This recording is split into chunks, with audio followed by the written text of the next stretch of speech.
ये case police के related था कि नहीं? बिल्कुल नहीं था।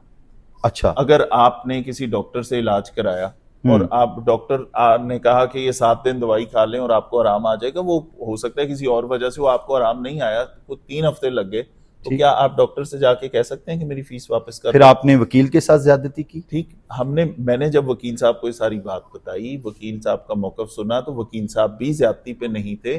तो मैंने उन्हें कहा कि आपको अल्लाह ने अच्छी पोजीशन पे दिया है, ये एक कमजोर आदमी है, इसके साथ मीटिंग करें, एंड इफ यू थिंक कि इसका मदावा हो सकता है तो जरूर करें। लेकिन वो तो खुद ही मान गए, चलिए आप मुझे भेज दें, 50,000 दे देता हूं। बिल्कुल, इसीलिए कि उसने कहा क्योंकि ये गरीब आदमी है, मैंने पहले भी इसके साथ नेकी की नीयत से सारा काम किया था, वकील साहब का मौकफ भी ठीक था, तो उन्होंने, वो अच्छा आदमी था, उसने विलिंगली कह दिया कि मैं इसकी मदद कर देता हूं। तो बहुत सारे मसाइल ऐसे हैं जो डायरेक्टली पुलिस के नहीं होते, लेकिन अगर पुलिस के पास वो ना आता ये बंदा, तो किसके पास जाता? कोई और फोरम है जहां रोल जाना था सर, उसने रोल जाना फिरता रहता बाहर और इस स्टेट को बुरा भला आई कहता really appreciate that, you did a fabulous job. और ये मेरे बेटे नाजरीन, टू बी वेरी ऑनेस्ट, मतलब ना ये एग्जाम का हिस्सा था ना ये इंटरव्यू का हिस्सा था।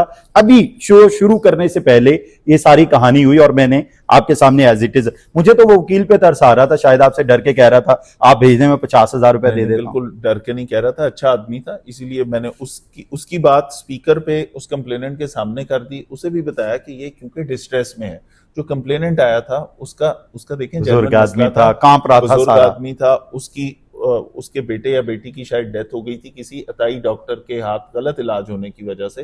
तो वो चाहता था कि वकील, शायद उसकी फीस ज्यादा थी, वकील ने ऑलरेडी कम फीस उससे ली, लेकिन लाख उसका रुपए गिला शिकवा था, तो वो हमने कोशिश की कि एमिकेबल रेजोल्यूशन करा दें। तो इस तरह बहुत सारे केसेस में हम लोगों के मसाइल हल कराने वाला फोरम है, ताकि लोगों की जिंदगी में आसानी पैदा कर दें।